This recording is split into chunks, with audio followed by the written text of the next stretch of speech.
Although the area of Syracuse had already been inhabited during the Bronze Age, as villages in or around it had a relationship with Mycenaean Greece, the city itself would not be founded until the 8th century BC by Greek settlers from Corinth and Tenea, a city near Corinth.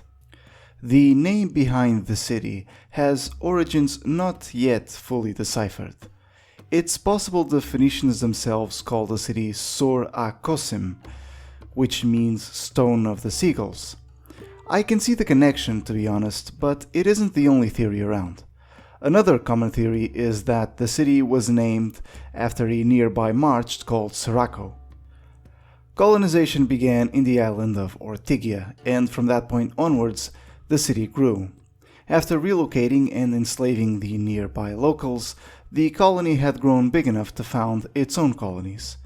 This led them into conflict with the Carthaginian cities in Sicily, and of course, by extension, into conflict with Carthage itself. In the year of 480 BC, led by their tyrant Colin, Syracuse defeated Carthage in the Battle of Himera. This battle established Syracuse as a great Mediterranean power and crippled Carthaginian power in Sicily for decades.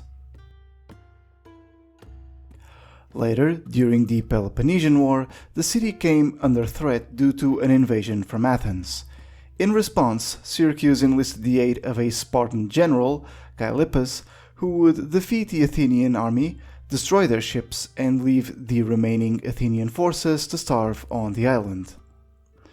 The 4th century BC would be marked by conflicts with Carthage, as they had recovered from their disastrous defeat at Himera. These conflicts would prove to be desperate affairs for Syracuse, as from the beginning of the 4th century all the way to the year of 278 BC, the city itself would come under Carthaginian siege no less than 4 times. By the way, the last of the 4 sieges was an important event in the Punic War. The first siege by Carthage was in the year of 397 BC. In response to this threat, the then Syracusan tyrant Dionysus built a massive fortress on the island of Ortygia and walls all around Syracuse. After a full year of siege, the Carthaginians were forced to pull back. The second siege was in 343 BC, and the events that led to it were what I can only describe as a beautiful mess. What started as a civil war between the son of the aforementioned Dionysus, Dionysius II, and a general named Hicetus, had become far stranger when Carthage and Corinth became involved. Corinth won, and as a result, Syracusan democracy was reinstalled. Of course, by the time of the third siege by Carthage in 311 BC, Syracuse had become a tyranny again under Agathocles. He would beat the siege in a surprise attack. He would then invade Africa to no avail.